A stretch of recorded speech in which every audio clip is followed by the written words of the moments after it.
देखिए यही बात कर रहे थे कि आपने सैम यूसुफ को दूसरा ओवर करा दिया है। हम्म। आप राणा से ट्राई कर लेते, अगर आपने राणा को डाला ही हुआ है ना, जी। उसकी बारी आने देते हैं। जब बैटिंग भी आ रही थी तो सलमान अली आगा भी बहुत स्लो खेले वहां पे। नवाज ने जो इनिंग खेली है 19 बॉलों पे 21 रन पे, सारा मोमेंटम वहां पे तोड़ के रख दिया। अच्छा खासा पाकिस्तान जो है ना क्रूज कर रहा था। यही हसन नवाज वहां पे होते तो शायद 2-4 छक्के मार के आपको जो है ना ये 190 तक स्कोर लेके जाते। ठीक है, तो आपने बीच में 4 ओवर वहां पे जाया किए अपनी ये गलतियों की वजह से। ऑल इम्पोर्टेंट, अगर ये छोटी छोटी गलतियां आप इस गेम में ना करते तो इस टाइम कितना हेड होते। लेकिन आप देखें कि 170 पे जैसे ही भारत के प्लेयर्स आए हैं, जिस तरह हमने पहले ही आपको बोला था कि ये पिच वो वाला नहीं है, ये पिच में स्विंग सीम बिल्कुल ऐसा लग नहीं रहा है, इस पे रन्स बनेंगे। तो पहले 6 ओवर बड़े इंपॉर्टेंट होंगे। वो 6 ओवर जो है ना आपके सामने, जिस तरह हमने बॉलिंग की है, जो हमारे बॉलर्स के बॉलिंग कर रहे थे, पार्ट टाइमर्स आपने लगाए हुए हैं। 2 मैचों में कोई आउट कर देता है, आप उसी पे जो है ना कहते हैं कि यही करेगा। तो फहीम को आपने लगाया, वो आउट कर गया। यही आप नए बॉल से उसे चांस ले लेते, कुछ शायद जो है ना डिफरेंट, कुछ तो डिफरेंट करते। मतलब साइम अयूब को ऑलरेडी पिटाई हो रही है, फिर आप साइम अयूब को ही वापस लेके आ रहे हैं। तो यहाँ पे सलमान अली आ गया, मिस द ट्रिक। मुझे लग रहा है कि कोई थोड़ी कॉपी वाली, जो कॉपी बुक वाली या जो इंस्ट्रक्शन मिली होती है ना, वो वाली आज वो कप्तानी कर रहे हैं। फिर शायद अभिषेक की वजह से वो नवाज को भी अभी तक नहीं लेके आए हैं। चलो नवाज को नहीं लेके आए वो समझ आता है, लेकिन फहीम अशरफ को वो इतना लेट लेके आए हैं। तो आज कुछ आज चीजें बहुत गलत हुई हैं। जिस तरह जो नवाज है उनका बाहर बैठना और हुसैन तलत का अंदर आना, और आप देखें कि हुसैन तलत ने, उनका कसूर नहीं है, पहला मैच खेले हैं, पहला मैच इतना प्रेशर वाला। तो उनका आप देख लें क्या इनिंग खेले। उसके बाद नवाज की आप इनिंग देख लें कि बिल्कुल समझ नहीं आई। चक्रवर्ती का इतना इंपॉर्टेंट ओवर 16वां ओवर वो जो है ना ब्लॉक कर गए सारे ही। 2 रन पड़े थे मतलब कि उसमें। आपको फिर ये बात सही हम कह रहे हैं, आपको सारा ब्लॉक करके उसका इतना इंपॉर्टेंट ओवर वहां पे आपको किसी क्या करना था फहीम अशरफ को? हमने उसकी तो बारी ही नहीं आई है। शाहीन शाह अफरीदी जो छक्के मारा था वो कब तो कोई प्लान भी मैनेजमेंट बना के देती है कि अच्छा तुम नवाज जा रहे हो, फरहान के ऊपर से प्रेशर उतारो, जाके जो है ना कोशिश करो कि तुम एक 15 का ओवर निकालो, और अगर निकालते हुए आउट भी हो जाओ तो इट्स ओके। तो कोई प्लानिंग नजर नहीं आई है, सिर्फ जो है ना अल्लाह के भरोसे हम जाते हैं, अंदर जाके करते हैं। फिर भी 170 स्कोर जो था इतनी स्लो आउटफील्ड से, ये कोई बुरा स्कोर नहीं था। लेकिन हमारी जो आज बॉलिंग हो रही है, नए बॉल पे कोई फास्ट बॉलर मौजूद नहीं, फहीम अशरफ को लाना नहीं, जो कैप्टनसी आगा ने की है, तो मुझे नहीं लगता है कि ये कोई इतनी अच्छा जो है ना बॉलिंग के अंदर हमारा स्टार्ट हुआ है। देखो भाई, आपकी नज़र में प्रॉब्लम था क्या? क्या पहले से सोचा हुआ था कि साहिम से शुरू में 3 ओवर ही कराने हैं, चाहे जो भी हो जाए, चाहे उससे सही बॉल हो रही हो या नहीं हो रही हो, चाहे वो निक में हो या नहीं हो, आपने इतने ओवर कराने हैं? मीनवाइल एक टॉप एज ज़रूर लगाया कि पाकिस्तान को एक और चांस मिलता है यहाँ पर, बिल्कुल मिलेगा। और पाकिस्तान को दूसरी विकेट मिल गई है यहाँ पर। हारिस रऊफ के हिस्से में पहली विकेट आई है। सूर्य कुमार यादव भारतीय कप्तान यहाँ आउट होकर पवेलियन वापस लौटेंगे। But the question remains the same, is it too late? Time will tell. अब यहीं पे बात आ जाती है सिकू भाई कि क्या आप शुरू में मजीद प्रेशर एक्सर्ट कर सकते थे फहीम अशरफ के साथ? साइम अयूब से 1-2 ओवर आपने एक्स्ट्रा करा दिए, वहां पर तो कप्तानी पे तो सवाल उठता है। देखो, जब हम शुरू से एक साइन से करा रहे थे ना, तो उसने उससे साइन से करा। वही बात है कि जैसे हम बैटिंग में मैं कह रहा था ना, आप मेरा प्रोग्राम उठा के देख लें परसों का, जगह उसमें ये बात हो रही थी कि क्या होनी चाहिए। बार बार मैंने कहा था कि आगा को ऊपर नहीं आना चाहिए, चाहे 10 ओवर हो जाए, 12 ओवर हो जाए, आगा शुड नॉट बैट। इसलिए कि आगा पे वो नहीं है फ्लो मानने का, वो उन्होंने नहीं सुनी। उसके बाद आपके पास जब की अहमद ने बात की कि आपने वो शुरू किया था, आपने शाहीन को भी बेच सकते थे आप, उसका बंदा बड़ा अच्छा चल रहा था, पता चले हो सकता है वो फेल हो जाता। मगर द मेन थिंग इज कि हमारी बॉलिंग में थोड़ा सा भी बात नहीं आ रहा। आपके पास 3 रेगुलर बॉलर है, बाकी सब पार्ट टाइम बॉलर है। तो बस आपको मेरे ख्याल से अब नई टीम बनानी पड़ेगी, इस टीम से काम नहीं चलेगा। सिकू भाई, हर बड़ा टूर्नामेंट हम उठा के विकेट गिरी है, क्रिकेट एंड न्यू हो गया मैच का। बिल्कुल बिल्कुल, आप विकेट पे देखें, हम तो अब तक के फैसलों पे बात कर रहे हैं। खुद ही जगह दी उसने, अभी स्काई आउट हुआ सूर्य कुमार यादव जी, उसने आगे की बॉल को बहुत ही पीछे जाके मिस्टेक की है ना उसने जी, तो इससे हमने फ़ायदा उठाया। यहीं पे 1 विकेट और लेंगे, आउट करेंगे तो आपको है। ये नहीं है कि आप जो चीज़ पहले से डिसाइड कर लिया, यार मार लग गई मैच हार गए, यहीं तो आपको हार थोड़ी मारनी है। वो खुद ही विकेट दी है अभी, तो हो सकता है आप ऐसी बॉल करो कि वो मिस्टेक करते जाएँ। तो क्रिकेट यार फनी गेम है, तो ट्राई अपनी करते जाए, हमारी गलतियाँ हमें पता चल गई हैं सारी, पहले भी वही थी, अभी भी यही है और आगे भी यही रहेंगी, ये हमें पता है। लेकिन हमें इस मैच में अभी हार नहीं माननी है। नहीं बिल्कुल राशिद भाई, हार तो हमें नहीं माननी है, लेकिन जैसे अभी अहमद कह रहे थे ना कि आपने बॉलिंग में एक्सपेरिमेंट नहीं किया, आपने हाँ, पहले से सोचा हुआ था कि साइम से 2 से 3 ओवर कराने हैं। दूसरी जानिब आपने बैटिंग में इतना एक्सपेरिमेंटेशन कर दिया कि आपने सारी उखाड़ पछाड़ कर दी, आपने चेंजेस भी कर दिया, आपने बैटिंग ऑर्डर भी चेंज कर दिया, तो रन लगने के बाद फिर बॉलिंग में भी थोड़ा सा नहीं, आप चेंज कर दे, लेकिन किसने कहा था कि आप रन बॉल जाओ? आपको वहीं पे देखिए, आप मैसेज चला जाता है। जब हम यहाँ से बैठ के बोल रहे हैं कि अब इनको चार्ज करना चाहिए, तो वहाँ से मैसेज चला जाना चाहिए कि यार हमें सिंगल डबल अभी नहीं चाहिए, हमें बाउंड्रीज चाहिए। बाउंड्रीज उस टाइम पे नहीं लगी। 9.3 ओवर पे लास्ट छक्का फरहान ने मारा था, उसके बाद देख लें कि कब नेक्स्ट जो बाउंड्री है वो कब लगी है। बहुत ज़्यादा टाइम पीरियड गुजर गया था। 24-25 बॉल के बाद अगर एक बाउंड्री लग रही है, इसका मतलब है वही जो टाइम था वहाँ पे गेम चेंज हुआ है। Staying hopeful Ahmed Shahzad, still staying hopeful. 55 run पे 66 रन दरकार हैं, या पाकिस्तान को अगर गेम में वापस आना है, अभी भी पलड़ा भारतीय टीम का भारी है, लेकिन अगर पाकिस्तान को वापस आना है तो यहाँ बहुत जल्द आपको 2 से 3 विकेटें निकालनी है, फौरी, मतलब एक आध ओवर में। अहमद जी बिल्कुल, विकेटें लेनी पड़ेंगी।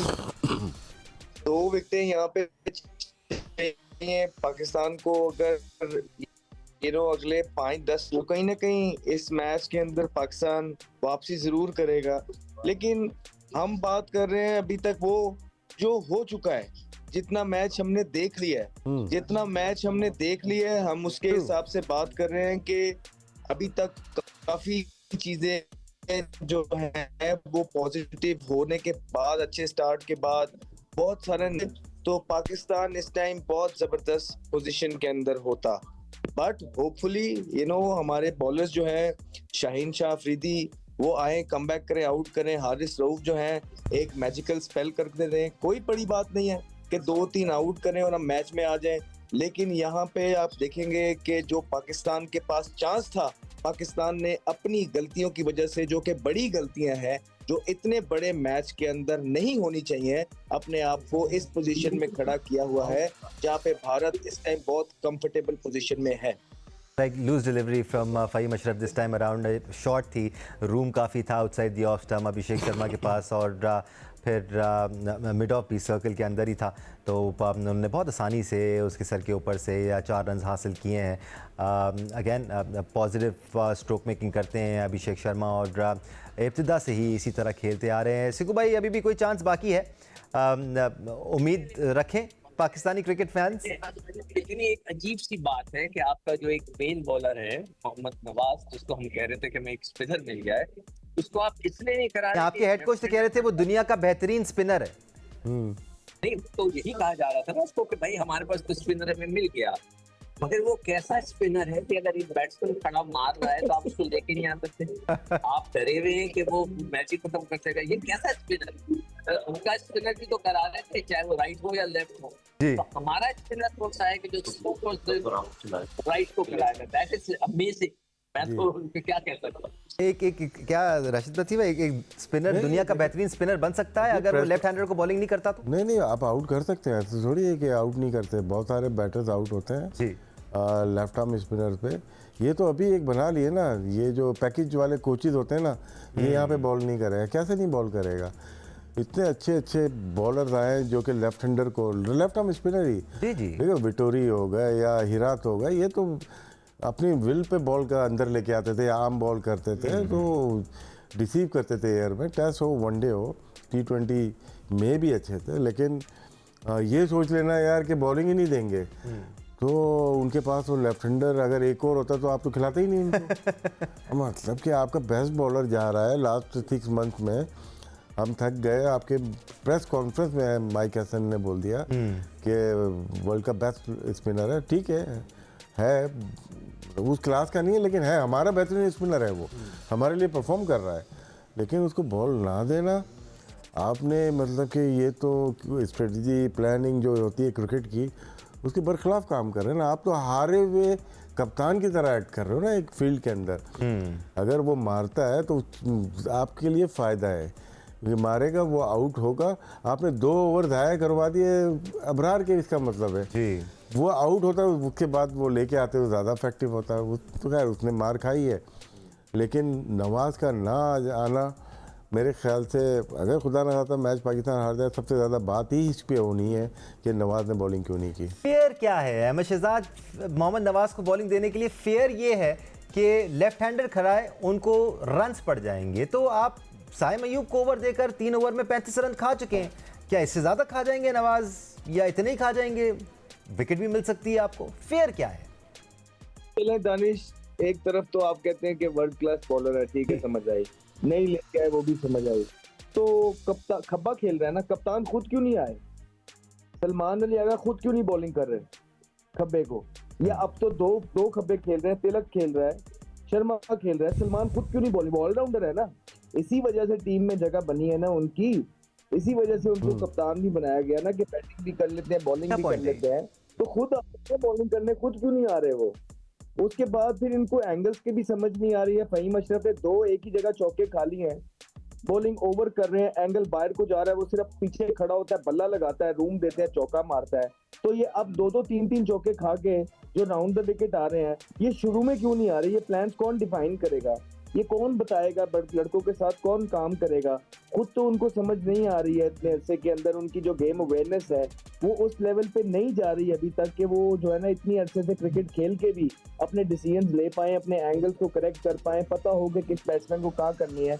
तो एटलीस्ट ये जो इतनी हैप्पी मैनेजमेंट है, जो बड़ी बड़ी बातें करते हैं, तो उनको तो थोड़ा फिर हेल्प आउट करना चाहिए। जिस तरह बिल्कुल ठीक बात कर रहे थे, जिस तरह हम कह रहे थे कि जब नवाज खेल रहा था, सलमान भी आगे खेल रहा था, वहां पे कह के भेजना चाहिए था कि जाओ मारो, हमें बाउंड्री चाहिए। कोई मैसेज नहीं आता बाहर से, हम जो खेलते आता है मैसेज। बाप लीगें खेलने जाते हैं, ठग करके बंदा भागता हुआ ग्लव्स लेके आता है, वो कहता है कि ये चाहिए इस ओवर के अंदर, कोच ये कह रहा है, हमें वो भी देखने को नहीं मिलता। 17वां ओवर पूरा डॉट खेल गया है नवाज, ठीक है, 16वां ओवर। तो ये भाई कौन जिम्मेदार है? 16वां ओवर भी कोई डॉट खेलता है यार, जब पीछे आपके फहीम अशरफ को जो है ना 6 बॉलें मिल रही हैं और शहीन अफरीदी की पारी नहीं आ रही, हारिस रऊफ भी बहुत बल्ला घुमा लेता है। तो कोई प्लान होता है सर? ये तो छोड़ा, आप कश्मीर प्रीमियर लीग भी खेलते हैं तो प्लान बना के खेलते हैं सर, आप तो इंडिया के खिलाफ खेल रहे हैं।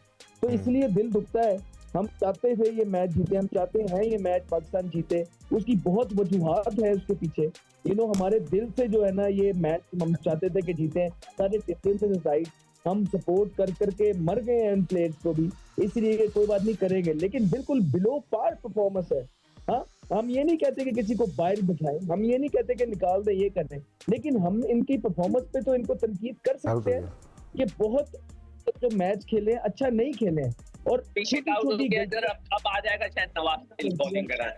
जी बिल्कुल अहमद, आप सुन ही रहे होंगे, एक और विकेट गिर गई है यहाँ पर।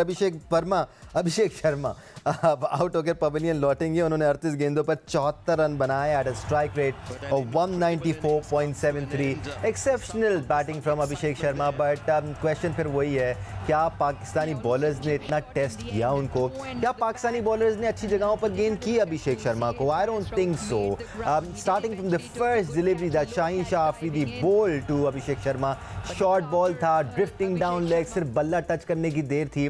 उसके बाद फिर साइम अयूब की जो बॉलिंग थी अभिषेक शर्मा के खिलाफ, या फिर दीगर बॉलर्स ने जो बॉलिंग की, सिकू भाई वो इतनी इंप्रेसिव थी नहीं। आज की पिच में इतना था नहीं कि बॉलर्स उससे एक्सट्रैक्ट करते कुछ या प्रेशर में डालते बैटर्स को। आपको डिसिप्लिन के जरिए प्रेशर में डालना था बैटर्स को, जो आप कर नहीं पाए। दूसरी चीज ये कि हमने जो बीच के 10 से लेकर 15 ओवर फजूल खेले, बहुत ही फजूल खेले। हमने 28 रन किए यार, सिर्फ 28 रन किए 7 ओवर में 38 7 में 38, 5 में जो है सिर्फ 28 रन थे। मैं तो हैरान हूँ यार, किसी को नहीं खबर। और जबकि हमारा एक आउट हुआ हुआ था यार, एक आउट हुआ हुआ था। आपको तो फिर दरवाजे खोल देने चाहिए। मगर वो जो पोर्शन है ना हमारे स्पिरिट मैच का, वो वाला पोर्शन बहुत खतरनाक है। गलत खेला हमने, और उसके बाद अब जो बॉलिंग की जो हैंडलिंग है वो मेरे समझ से बाहर है। ये मोहम्मद नवाज की समझ से Absolutely. अभी भी वो नहीं आया कि खेलने, और मतलब ये supposed to be the main bowler.